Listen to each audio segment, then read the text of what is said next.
जय Hind friends. Current affairs की series हम लोगों की चल रही थी और कल हमने ये देखा था मॉडल प्रिजन एक्ट 2023। ठीक। और ये सारी बातें चल रही हैं, साथ में आपका पॉलिटी का भी सीरीज चल रही है। तो आज करंट के टॉपिक में हम लोग आगे बढ़ते हैं और आज का जो टॉपिक है वो है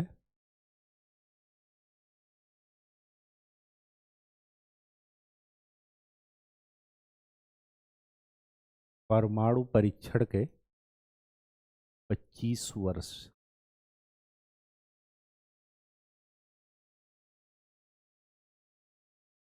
ये थोड़ा हमारा आईआर से, इंटरनेशनल रिलेशन से मिलता हुआ टॉपिक है।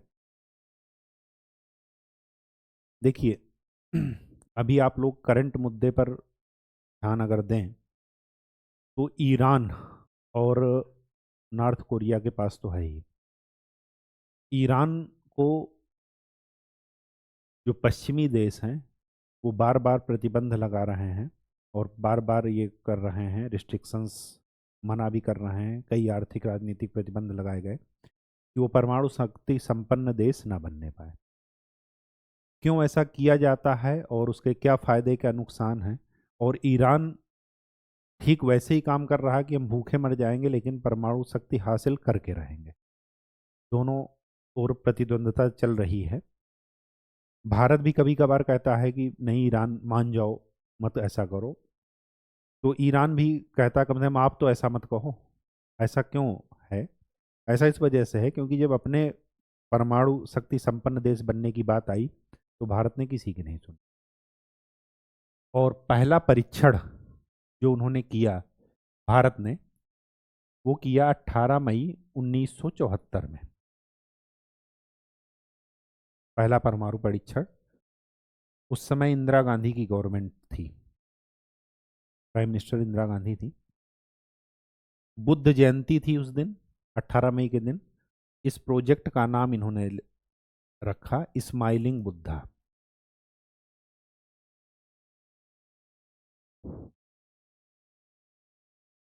एक इंटरेस्टिंग बात है, भारत से पूछा गया था कि आपने स्माइलिंग बुद्धा मतलब बुद्ध मुस्कुराते हुए, मुस्कुरा रहा है, तो ऐसा आपने कौन सा अच्छा काम किया जिसकी वजह से बुद्ध मुस्कुराएंगे? बुद्ध ने तो शांति की बात की थी, हिंसा की बात नहीं की थी। तो भारत ने उसका क्या किया, कूटनीतिक जवाब दिया।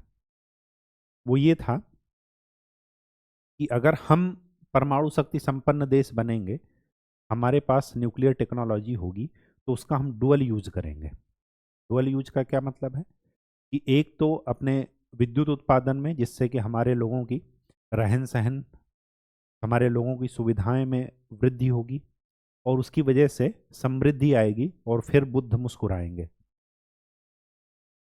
और दूसरा ये कहा कि हमारे आसपास के लोग, जैसे आपने एक नाम सुना होगा P5, इंटरनेशनल रिलेशन में इस वर्ड का इस्तेमाल किया जाता है। P5 वो देश हैं संयुक्त राष्ट्र संघ के पूरे विश्व के जो परमाणु शक्ति संपन्न है। कौन कौन से हैं? यूके, यूएसए, फ्रांस, रूस और चीन। इनको हाईलाइट कर लीजिए क्योंकि ये अपने पड़ोसी हैं। अब पड़ोस में अगर कोई न्यूक्लियर पावर है तो बार बार क्या करेगा? अपने पड़ोसियों को, जो उससे छोटे हैं, वो उनको धमकी देगा, बार बार डराएगा। आज भी आप लोग कई बार सुनते होंगे कि पाकिस्तान गीदड़ भभकी दे रहा है कि हम न्यूक्लियर बम गिरा देंगे, हमारे पास न्यूक्लियर बम है। तो अगर कह रहे हैं हो सकता है किसी दिन गिरा ही दें, कोई पता नहीं है। अब क्या है, अगर परमाणु शक्ति संपन्न देश पड़ोसी है आपका, तो आपको भी अपनी सुरक्षा के लिए ये दायित्व बनता है कि आप भी वो शक्ति हासिल करें, ताकि क्या रहे, बैलेंस बना रहे। आप इंटरनेशनल रिलेशन में ठीक वैसे ही काम करते हैं जैसे नॉर्मल संबंध एक मानव होने के नाते काम करते हैं, कि आप दोस्ती किसी से क्यों रखते हैं, ताकि मौके पर वो क्या करे, काम आ सके। चाहे आर्थिक रूप से हो, चाहे सामाजिक रूप से हो, चाहे शारीरिक रूप से हो, आपका दोस्त आपके साथ अगर खड़ा है तो आप अकेले नहीं हैं। फिर आपका हौसला अलग बुलंदियों पर होता है और आप अपने प्रतिद्वंदी को बढ़ चढ़ करके काउंटर करने की कोशिश करते हैं। तो ठीक वैसे ही यहाँ पर इंटरनेशनल रिलेशन में भी होता है कि अगर आपके मित्र पावरफुल देश हैं, पावरफुल लोग हैं, तो फिर क्या करेंगे कि आपको प्रतिद्वंदी को काउंटर करना इजी रहेगा। ठीक, प्रतिद्वंदी आपसे डायरेक्ट लड़ाई करने से हिचकेगा। ठीक, अब क्या हुआ, इनका पहला प्रोजेक्ट का नाम था भारत के स्माइलिंग बुद्धा। इसके बाद 11 मई और 13 मई को 1998 अटल बिहारी वाजपेयी जी की सरकार थी, प्राइम मिनिस्टर वो थे, और इस प्रोजेक्ट का नाम था ऑपरेशन शक्ति।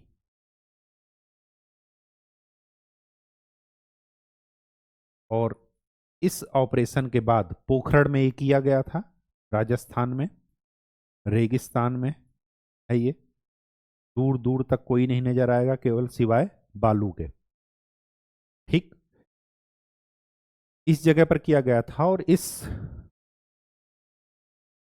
ये जब टेस्ट किया गया था तो उसके बाद, इस टेस्ट के बाद भारत ने अपने आप को पूर्णतया परमाणु शक्ति संपन्न देश घोषित कर लिया।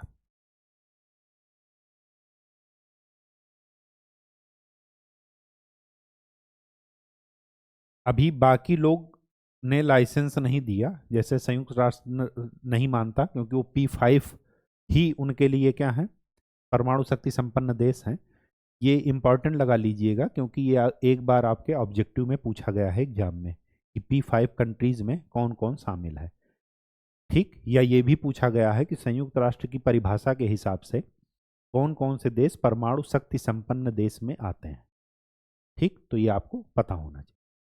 संयुक्त राष्ट्र की परिभाषा के अनुसार भारत, पाकिस्तान, ये सब परमाणु शक्ति संपन्न देश में नहीं आते। जैसे ही भारत ने परमाणु परीक्षण किया, 2-4 दिन बाद किसने कर लिया, पाकिस्तान में ने भी कर लिया। इसका मतलब ये हुआ कि अगर आप विश्व का मानचित्र देखें तो इधर है चाइना और इधर है पाकिस्तान। तो अगर दो के बीच में हम परमाणु शक्ति संपन्न देश नहीं रहेंगे तो इन दोनों की दोस्ती इधर क्या हो जाएगी, हावी हो जाएगी। तो उसके लिए जरूरी है कि हम दूसरे के भरोसे, अपने पावरफुल मित्रों के भरोसे कब तक बैठे रहें। एक मित्र उस समय हमारे थे रसिया, जो कि सबसे ट्रस्टेबल थे, लेकिन उनकी भौगोलिक दूरी इतनी ज़्यादा थी कि वो जब तक आते तब तक ये लोग कुछ न कुछ काम तमाम कर सकते थे। 1962 का युद्ध भी हो चुका था। आप अगर बैकग्राउंड देखें, ये 1965 में युद्ध कर चुके थे एक बार, और 1971 में दोबारा युद्ध हो गया था, और 1974 में हमने क्या किया, फर्स्ट न्यूक्लियर टेस्ट किया। आप उस समय का बैकग्राउंड देखिए। ये परमाणु शक्ति संपन्न देश बन चुके थे 1965 के आसपास। अब उसी समय इनकी स्ट्रेटजी बदली भारत की कि नहीं, हमें भी क्या करना है, परमाणु शक्ति संपन्न देश बनना है, क्योंकि 1962 में युद्ध में हमारी हार हुई थी। अब इसी सब बैकग्राउंड में भारत ने क्या किया, परमाणु शक्ति संपन्न देश बनने का लक्ष्य रखा, और उन्होंने उस लक्ष्य को हासिल भी कर लिया। बहुत ही चोरी छिपे हुआ था टेस्ट, उससे कोई मतलब नहीं है। उस समय ये कंडीशन हो गई थी कि अमेरिका ने बैन लगा दिया था कि हम विश्व से आपका रिश्ता नाता काट देंगे। कई तरह के सैंक्शन लगे थे, लेकिन फिर भी हमने ये कहा, महाराणा प्रताप के वंशज थे, कि घास की रोटी खा लेंगे लेकिन आत्मसम्मान के साथ कोई समझौता नहीं करेंगे।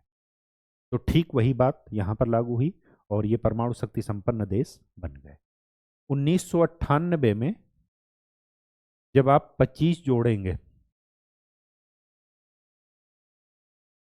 तो क्या आएगा? 2023। और 2023 में ही पोखरण परमाणु परीक्षण के 25 वर्ष पूरे हुए। इस वजह से ये टॉपिक करंट में था। ठीक, तो अब चलते हैं, इसका स्ट्रक्चर समझ लेते हैं। ये तो समझ में आ गया कि ये क्यों किया गया, भारत परमाणु शक्ति संपन्न देश क्यों बनना चाहा, ये सब बैकग्राउंड थे उसके। एक चीज और थी, भारत पर दबाव ये बन रहा था, एक आपने सुना होगा CTBT, comprehensive nuclear test ban treaty.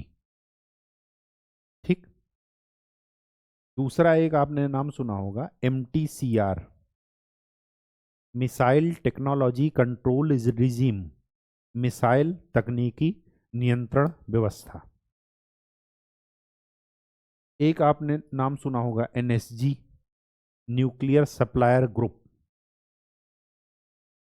और एक आपने सुना होगा वासेनार ग्रुप, और एक सुना होगा ऑस्ट्रेलियन ग्रुप। ये सब क्या है? ऐसी व्यवस्था करते हैं कि न्यूक्लियर टेक्नोलॉजी का प्रसार विश्व में ना हो, एक देश से दूसरे देश में। पाकिस्तान ने जो हासिल किया वो भी चोरी छुपे हासिल किया, भारत ने जो हासिल किया वो भी चोरी छुपे हासिल किया, नॉर्थ कोरिया ने जो सब किया वो भी चोरी छुपे ही हासिल किया, अभी ईरान कर रहा है। अब क्या है कि इसके और इसके तहत ये है, न्यूक्लियर सप्लायर ग्रुप क्या है कि ये जो न्यूक्लियर ईंधन होता है वो सब जगह नहीं पाया जाता। ठीक, तो जो जिन देशों में पाया जाता है उन्होंने अपने क्या कर लिया है, ग्रुप बना लिया कि हम उन्हीं देशों को ये न्यूक्लियर रॉ मटेरियल देंगे, यूरेनियम थोरियम, जो क्या करेंगे, जो इस पर CTBT पर क्या करेंगे, हस्ताक्षर करेंगे। अब देखिए, न्यूक्लियर रॉ मटेरियल का इस्तेमाल आप दो तरीके से कर सकते हैं, तो परमाणु बम बनाएं या बिजली बनाएं। तो ये इन्होंने कहा कि अगर आपको बिजली भी बनानी है तो आप CTBT पर पहले हस्ताक्षर करेंगे। और CTBT का ये एक क्लाज है कि इस पर जो भी हस्ताक्षर कर दिया, उसमें एक क्लाज है कि लिखा है कि आप कभी भी न्यूक्लियर पावर बनने की कोशिश नहीं करेंगे, मतलब न्यूक्लियर टेस्ट नहीं करेंगे, परमाणु बम नहीं बनाएंगे। ये इसके क्लॉज में है। तो अगर आपने इसका हस्ताक्षर कर दिया तो फिर क्या करेंगे, आप न्यूक्लियर टेस्ट नहीं कर सकते। तो भारत पर दबाव था कि आप CTBT पर हस्ताक्षर कीजिए। भारत ने कहा हम हस्ताक्षर नहीं करेंगे। क्यों नहीं करेंगे, उसका कारण जान लीजिए। CTBT ये कहती है कि न्यूक्लियर पावर खाली यही लोग रहें पूरे वर्ल्ड में, बाकी लोग ना रहें। ये एक भेदभावपूर्ण तरीका है कि हमारे पास हथियार हैं लेकिन आप हथियार मत बनाओ। क्यों ना बनाएं, हम अपनी सुरक्षा के लिए, अपनी आत्म सुरक्षा के लिए हर वो काम करेंगे जो हम कर सकते हैं। हमें रोकने वाला कोई दूसरा नहीं है, स्वतंत्र हैं, संप्रभु हैं हम। ठीक, इस वजह से भारत ने क्या किया, साइन नहीं किया। जब भारत ने नहीं साइन किया तो स्वाभाविक सी बात है कि पाकिस्तान भी साइन नहीं करेगा, क्योंकि हर बात में वो क्या कहते हैं कि पहले इनसे साइन कराओ। ठीक, बात समझ में आ गई। तो ये सब दबाव थे, इस वजह से भारत ने क्या किया, न्यूक्लियर टेस्ट अपना किया और परमाणु शक्ति संपन्न देश बना। अब इंटरेस्टिंग बात यह है कि हमारे यहाँ एक है NCA, ये एक प्राधिकरण है, न्यूक्लियर कमांड अथॉरिटी।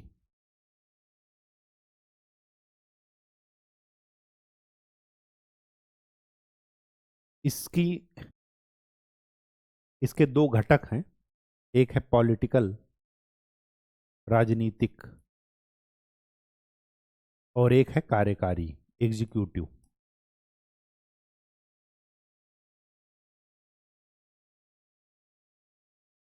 परिषद, एग्जीक्यूटिव काउंसिल और पॉलिटिकल काउंसिल, राजनीतिक परिषद। इनके जो अध्यक्ष होते हैं वो होते हैं PM। प्राइम मिनिस्टर, ये पहले गैर सैन्य नेतृत्व हैं जिनके पास न्यूक्लियर वेपन यूज करने का आदेश देने का अधिकार है। अगर भारत किसी भी देश पर परमाणु बम गिराएगा तो उसका आदेश कौन देगा? पीएम। ना कोई सेना प्रमुख देंगे। राष्ट्रपति सेनाओं का क्या होता है? तीनों सेनाओं का प्रमुख होता है, ना राष्ट्रपति देंगे। ठीक। न किसी थल सेना, न वायुसेना, न जल सेना, नौसेना, किसी के भी तो वो सेना प्रमुख उसका आदेश नहीं देंगे। वो कौन देगा? गैर सैन्य नेतृत्व वाला व्यक्ति, वो है क्या? पीएम। ये वो राजनीतिक व्यक्तित्व है जो क्या करता है? न्यूक्लियर वेपन्स यूज करने का आदेश देगा। ये आपको ध्यान में रखना है। ठीक। कार्यकारी एग्जीक्यूटिव का अध्यक्ष होगा एनएसए, राष्ट्रीय सुरक्षा सलाहकार, नेशनल सिक्योरिटी एडवाइजर। इस समय कौन है? अजीत डोभाल जी। ठीक। ये क्या करता है? इनके द्वारा जो निर्णय लिए जाते हैं उनको ये एग्जीक्यूट करता है, पहली बात। इनको सूचनाओं का इनपुट देता है, खुफिया जानकारियों का। ठीक है, कि बाकी देशों में क्या चल रहा, कैसे कैसे आप पॉलिसी बनाइए, कैसे आप पॉलिसी चेंज कीजिए, ये सारा कुछ। ठीक। इसके अध्यक्ष कौन होते हैं? एनएसए। 2008 में भारत ने अपना परमाणु सिद्धांत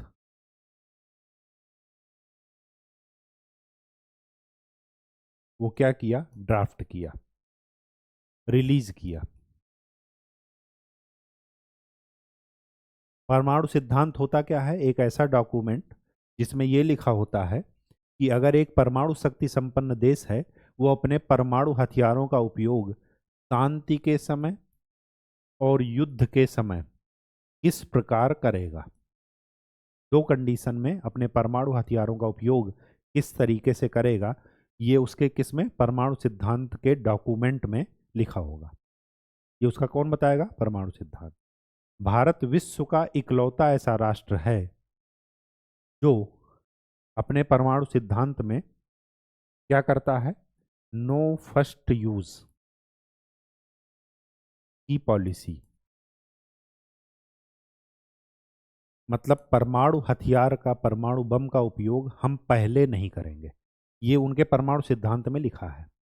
ये क्यों जरूरी है ये आपको बता दें, ताकि जो हमारे पड़ोसी राष्ट्र हैं जिनके पास ये परमाणु बम नहीं है या परमाणु शक्ति नहीं है, वो क्या करें? डरे नहीं।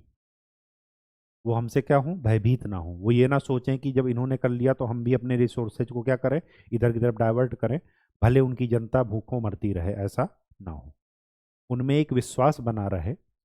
दूसरी बात, परमाणु सिद्धांत में भारत ने ये भी लिखा कि हम मतलब भारत, भारत ऐसे देश के खिलाफ परमाणु हथियार, न्यूक्लियर वेपन्स का इस्तेमाल नहीं करेगा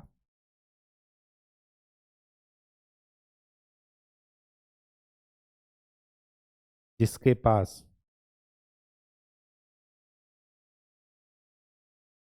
परमाणु शक्ति नहीं है।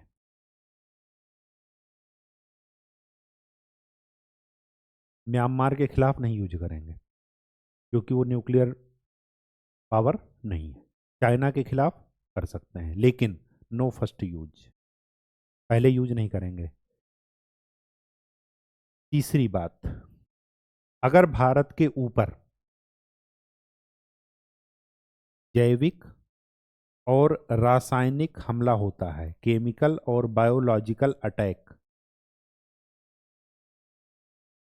तो उसके जवाब में हम परमाणु हमला कर सकते हैं,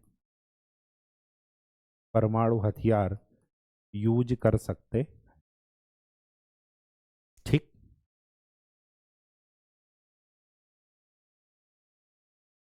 चौथी बात, मिनिमम न्यूक्लियर डेटरेंस।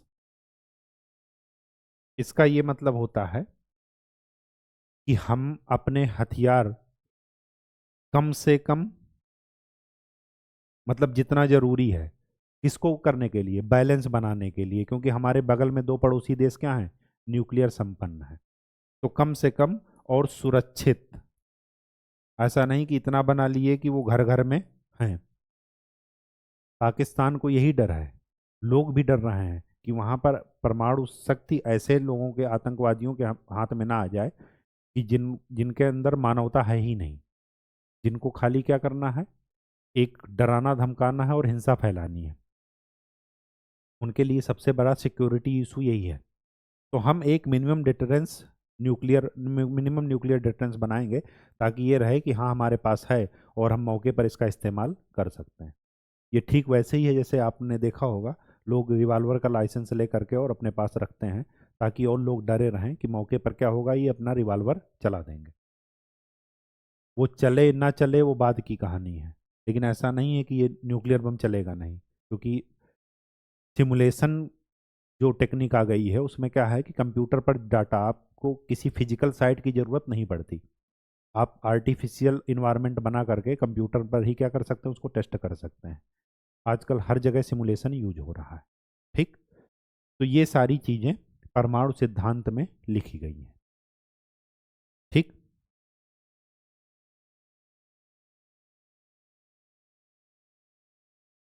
अब क्या है,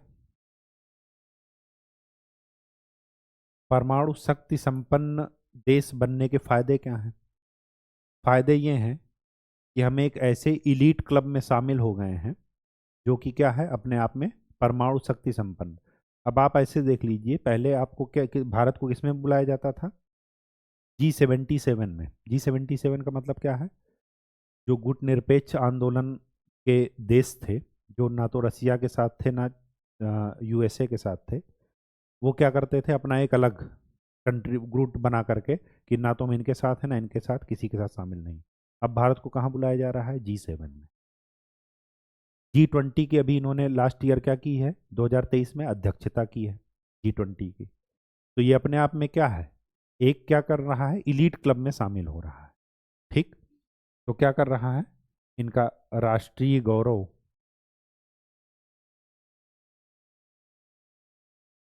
मजबूत हुआ, अंतर्राष्ट्रीय संबंध भी क्या हुए, मजबूत हुए। 2008 में वही अमेरिका जिसने 1998 में क्या किया था, सैंक्शन लगाए थे, प्रतिबंध लगाए थे भारत के व्यापार पर, कई कंपनियों को क्या कर दिया था, बैन कर दिया था। तो 2008 में उन्होंने क्या किया, असैन्य परमाणु समझौता भी कर लिया।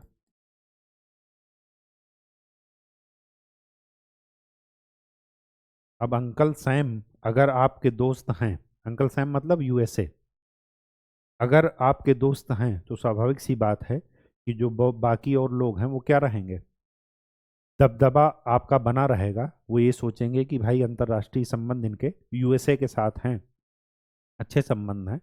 तो उन्होंने क्या किया, असैन्य परमाणु समझौता का मतलब ये हुआ कि न्यूक्लियर वेपन्स नहीं, लेकिन जो न्यूक्लियर रॉ मटेरियल है वो विद्युत उत्पादन के लिए मिलता रहेगा।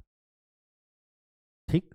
और इसी संबंध मजबूत होने की वजह से, इस परमाणु सिद्धांत की वजह से हमने इतना विश्वास बना लिया, विश्वास बहाली इतनी ज़्यादा हो गई, और एक हम क्या जिम्मेदार,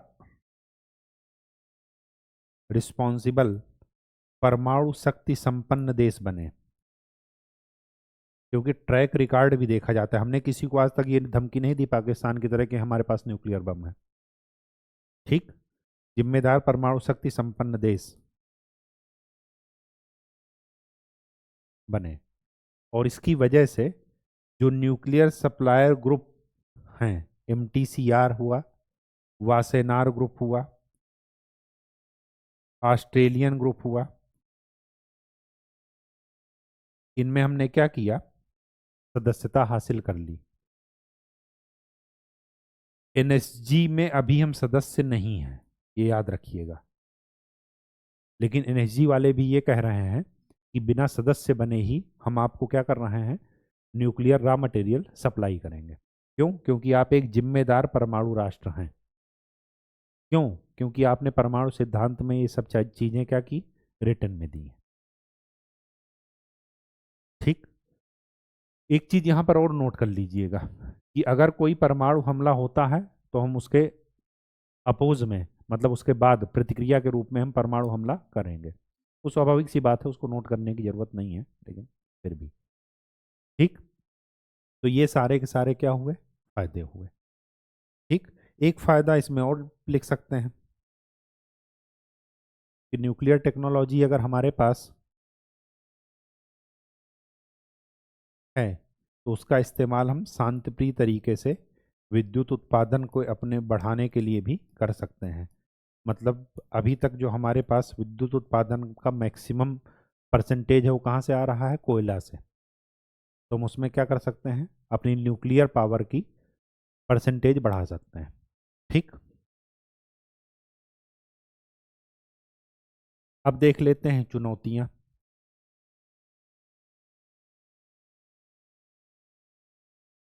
क्या क्या चैलेंजेस हैं अगर हम परमाणु शक्ति संपन्न देश बन गए तो। पहला, चीन एंड पाकिस्तान, ये पहले से ही हमारे पास परमाणु शक्ति संपन्न है। दिक्कत परमाणु शक्ति संपन्न होने से नहीं है, दिक्कत है परमाणु शक्ति संपन्न होने के साथ साथ पड़ोसी हैं। और साथ में क्या है कि इनके दोनों के आपस में रिलेशन भारत के खिलाफ अच्छे हैं। चाइना क्या कर रहा है, इसका इस्तेमाल कर रहा है भारत के खिलाफ, पाकिस्तान। ये चैलेंज है। दूसरा,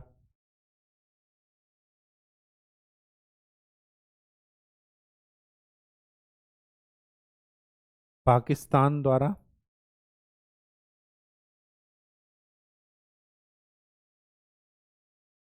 पारंपरिक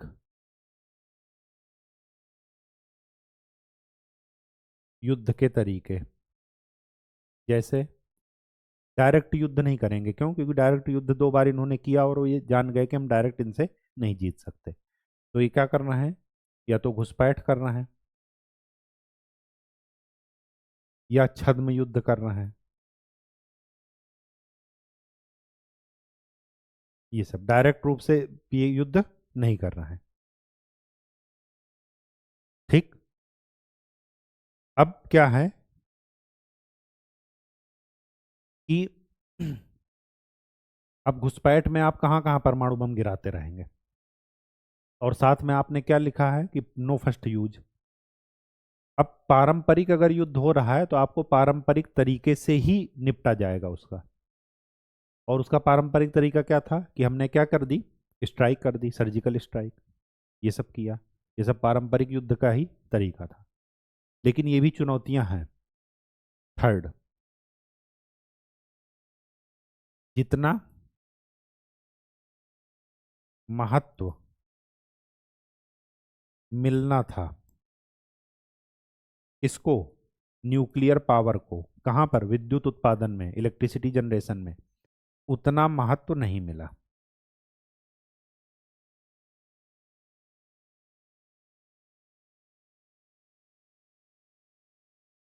जबकि इसको क्या करना चाहिए, और बढ़ाना चाहिए। चौथी बात यह है कि पाकिस्तान बार बार उकसा रहा कि हमारे पास परमाणु बम है, हमारे पास परमाणु बम है। भारत के पास भी परमाणु बम है। तो भारत का जो नेतृत्व है वो भी ये कहता है कि हम अपना परमाणु बम देखने के लिए थोड़ी रखे हैं। ना उसको दिवाली के लिए रखें, दिवाली में फोड़ेंगे। तो ऐसे उकसावे के बावजूद बार बार उनके पास, सैन्य नेतृत्व के पास ये विकल्प होता है कि अगर हम न्यूक्लियर पावर हैं तो क्यों ना हम न्यूक्लियर वीपन यूज कर लें। तो न्यूक्लियर वीपन यूज करने का विकल्प और दबाव दोनों होता है। कभी कभार आप देखिए, वो कोई कोई न्यूज़ एंकर या ऐसा माहौल बना देते हैं कि नहीं, अब पाकिस्तान को परमाणु बम से उड़ा दीजिए, लेकिन ऐसा हम नहीं कर सकते। ठीक है, राक्षस नहीं है, मानव है। ठीक, बात समझ में आ गई? तो ये सब क्या है, चुनौतियां हैं। अब कुछ क्रिटिसिज्म देख लेते हैं। क्रिटिसिज्म क्या है कि नो फर्स्ट यूज पॉलिसी,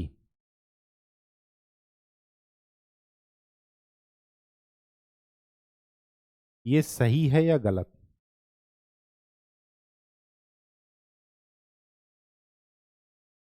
तो पक्ष में तर्क देख लेते हैं कि सही है, और विपक्ष में देख लेते हैं कि गलत है।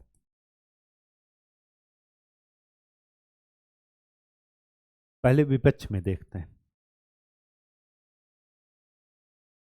हमारे पास 2008 का मुंबई हमला हुआ।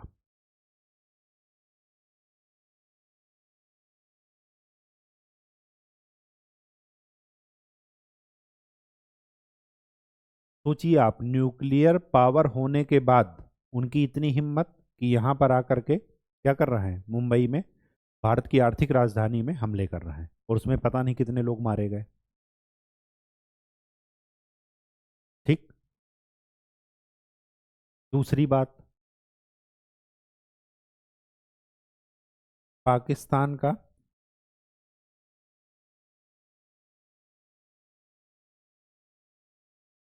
उग्र व्यवहार, पाकिस्तान और चीन का, ये क्या कर रहे हैं, बार बार उकसाना है। अब ऐसे ही उकसावे में एक बार अगर हम लोग एक्साइटेड हो गए, तो एक्साइटेशन में क्या हो जाता है, क्यों गलतियां हो जाती हैं। ठीक। तो ये सब क्या है कि अगर इतना सब होने के बावजूद हम न्यूक्लियर पावर बने हैं, तो इसका मतलब ये हुआ कि हमारी न्यूक्लियर पावर क्या है, बनने में कोई विशेष लाभ नहीं है। तो कुछ लोग ये कहते हैं कि नो फर्स्ट यूज पॉलिसी को क्या करना चाहिए, त्याग देना चाहिए, जबकि ऐसा नहीं है। पक्ष में क्या है, पहली बात तो पड़ोसी देशों का विश्वास,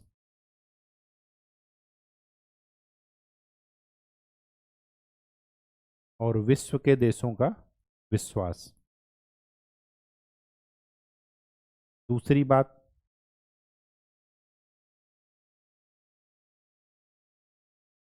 अग्रिम या ये कहिए प्रोएक्टिव,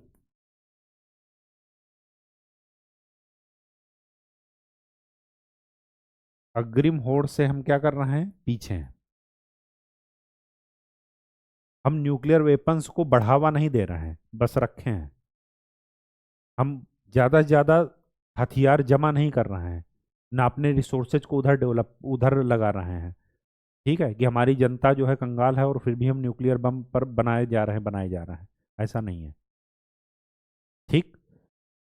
दूसरी बात, पड़ोसी देशों का विश्वास बना है, क्यों, क्योंकि हमने नो फर्स्ट यूज कह दिया है, और साथ में ये भी कहा है कि जो देश जो परमाणु शक्ति संपन्न नहीं है उसके खिलाफ हम इसका यूज नहीं करेंगे, कितनी भी वर्स्ट कंडीशन आ जाए।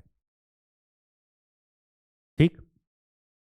तो ये सब मतलब, अगर हम इसको हटा देंगे तो बाकी देशों में भी क्या हो जाएगा, विश्वास कम हो जाएगा, और एक होड़ मच जाएगी न्यूक्लियर वेपन्स गेन करने की। ठीक। तो ये भी व्यवस्था। साथ में हमने ये भी देखा कि जो हमारे असैन्य परमाणु समझौता है अमेरिका के साथ, तो अगर अंकल सैम हमारे साथ हैं तो फिर क्या हो रहा है, या बड़ी बड़ी पावर्स विश्व की, यूएसए के साथ भी हमारा रिलेशन है, रसिया के साथ भी है, जो कि दोनों धुर विरोधी हैं, यूरोप के साथ भी है, यूरोप की कंट्रीज के साथ भी है, अफ्रीका के साथ भी है। अब अफ्रीका में क्या है, कुछ राष्ट्र ऐसे हैं जो छोटे छोटे हैं, गोवा के बराबर है, फिर भी वो क्या है, एक भारत को बड़ा भाई मान रहे हैं, उनके पास उनका पूरा विश्वास, पूरा समर्थन रहता है भारत के साथ। कि नहीं ये गलती नहीं करेंगे। तो ये सब क्या है, एक हम विश्वास बना करके चल रहा है। सामरिक, इसको ऊपर आएगा ये वर्ड यहाँ पर चुनौतियों में।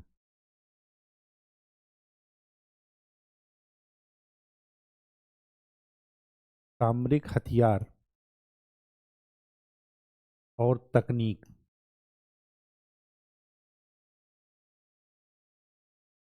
ये क्या है, डे टू डे चेंज हो रही है। युद्ध के तरीके क्या हो रहे हैं, चेंज हो रहे हैं, तो ये भी क्या हो चुनौतियां में आएंगे। पाकिस्तान, चीन, ये सब सामरिक हथियार इकट्ठा कर रहे हैं। ऐसा नहीं कि हम भी चुप बैठे हैं, लेकिन हाँ ये है कि एक मिनिमम डिटरेंस तो होना ही चाहिए। ठीक, तो सामरिक हथियार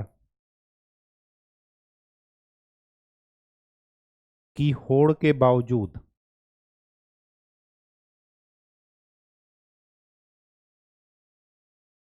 मिनिमम न्यूक्लियर डिटरेंस बनाए रखना। मतलब इतना है कि जरूरत पड़ने पर हम उसका इस्तेमाल कर लेंगे और वो हमारे लिए क्या है, सफिशियंट है। बेकार की होड़ में नहीं पड़ना है। और सबसे बड़ी बात कि पक्ष में ये भी कह सकते हैं कि जब हमने ये विश्वास बना लिया तो उसी का कारण ये है कि हमें न्यूक्लियर रॉ मटेरियल की सप्लाई कंटिन्यू मिल रही है, और उसका उत्पादन हम, उसका यूज हम कहाँ कर रहे हैं, विद्युत उत्पादन में कर रहे हैं, अपने नागरिकों को ज़्यादा सुविधाएं देने में कर रहे हैं, ज़्यादा भौतिक आवश्यकताएं हम पूरी करने में कर रहे हैं, ये सब कर रहे हैं। एनएसजी को छोड़ करके बाकी ग्रुप का, एनएसजी का मेंबर नहीं है भारत, बाकी एमटीसीआर का है, वासेनार ग्रुप का है, ऑस्ट्रेलियन ग्रुप का है, ये जो न्यूक्लियर सप्लाई वाले ग्रुप हैं इनमें भी भारत, ठीक, भारत मेंबर है और एक जिम्मेदार परमाणु शक्ति संपन्न राष्ट्र के तौर पर है। तो नो फर्स्ट यूज पॉलिसी खराब नहीं है, अच्छी है। अननेसेसरी का सामरिक होड़ में नहीं शामिल होना है, लोगों का विश्वास बना कर रखना है, अपनी उन्नति, अपने देश की उन्नति, जीडीपी में योगदान देना है, ना कि जो है उसका रिसोर्सेज का इस्तेमाल हम बेकार में हथियार बनाने में करें। ठीक, बस एक मिनिमम डिफरेंस होना चाहिए। कंक्लूजन क्या लिखेंगे, तो फर्स्ट प्रेफरेंस होना चाहिए सुरक्षा, हमारे पास इतना हो कि कोई हमें डरा धमका ना सके।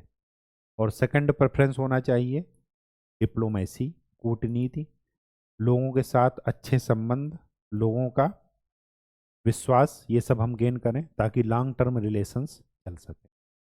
ठीक, पाकिस्तान की हालत देख लीजिए, उनके पास रिसोर्सेज क्या हैं, मैक्सिमम वो सैन्य खर्च पर कर रहे हैं। जितने छोटा सा देश, इतनी ज़्यादा सेना रखने की ज़रूरत ही नहीं है।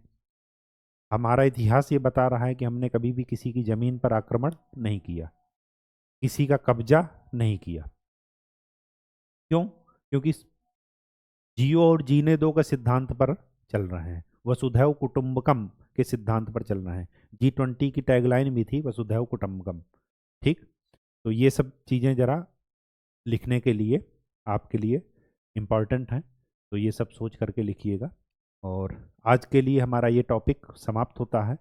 नेक्स्ट लेक्चर में हम लोग कुछ और टॉपिक के साथ मिलेंगे। करंट अफेयर्स के लेक्चर आपके डेली आएंगे, और रिवाइज करते रहिए, पढ़ते रहिए, बस यही एक वो है तरीका। जो भी ऑब्जेक्टिव के क्वेश्चन हैं वो भी बार बार जो मैं हाईलाइट कर दूं वो ध्यान रखिएगा पॉइंट। ठीक है, और खूब अच्छे से पढ़ाई कीजिए, मेहनत कीजिए। धन्यवाद।